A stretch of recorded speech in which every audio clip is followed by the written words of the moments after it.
Whatever may be said in praise of poverty, the fact remains that it is not possible to live a really complete or successful life unless one is rich. No man can rise to his greatest possible height in talent or soul development unless he has plenty of money, for to unfold the soul and to develop talent he must have many things to use, and he cannot have these things unless he has money to buy them with.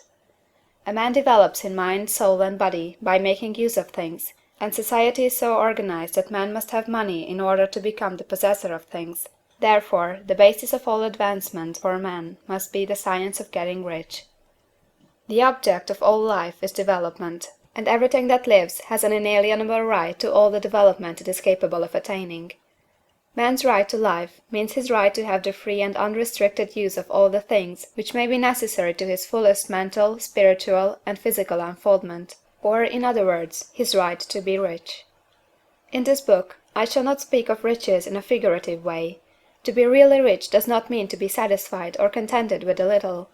No man ought to be satisfied with a little if he is capable of using and enjoying more. The purpose of nature is the advancement and unfoldment of life, and every man should have all that can contribute to the power, elegance, beauty, and richness of life. To be content with less is sinful. The man who owns all he wants for the living of all the life he is capable of living is rich, and no man who has not plenty of money can have all he wants. Life has advanced so far, and become so complex, that even the most ordinary man or woman requires a great amount of wealth in order to live in a manner that even approaches completeness. Every person naturally wants to become all that they are capable of becoming. This desire to realize innate possibilities is inherent in human nature. We cannot help wanting to be all that we can be. Success in life is becoming what you want to be.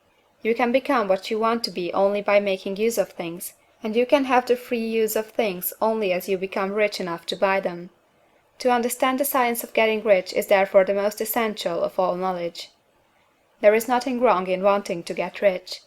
The desire for riches is really the desire for a richer, fuller, and more abundant life, and that desire is praiseworthy.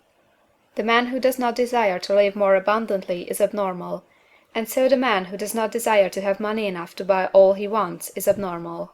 There are three motives for which we live. We live for the body, we live for the mind, we live for the soul. No one of these is better or holier than the other. All are alike desirable, and no one of the three, body, mind, or soul, can live fully if either of the others is cut short of full life and expression. It is not right or noble to live only for the soul and deny mind or body, and it is wrong to live for the intellect and deny body or soul. We are all acquainted with the loathsome consequences of living for the body and denying both mind and soul, and we can see that real life means the complete expression of all that man can give forth through body, mind, and soul. Whatever he can say, no man can be really happy or satisfied unless his body is living fully in every function, and unless the same is true for his mind and his soul. Wherever there is unexpressed possibility, or function not performed, there is unsatisfied desire.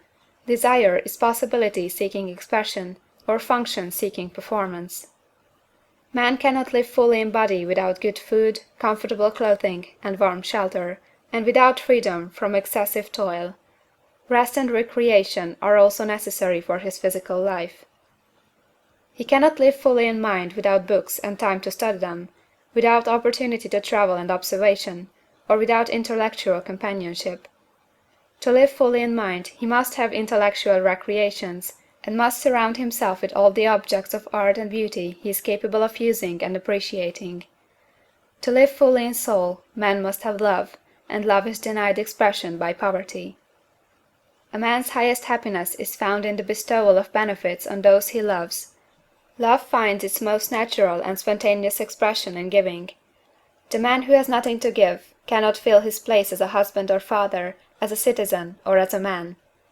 It is in the use of material things that a man finds full life for his body, develops his mind, and unfolds his soul. It is therefore for supreme importance to him that he should be rich.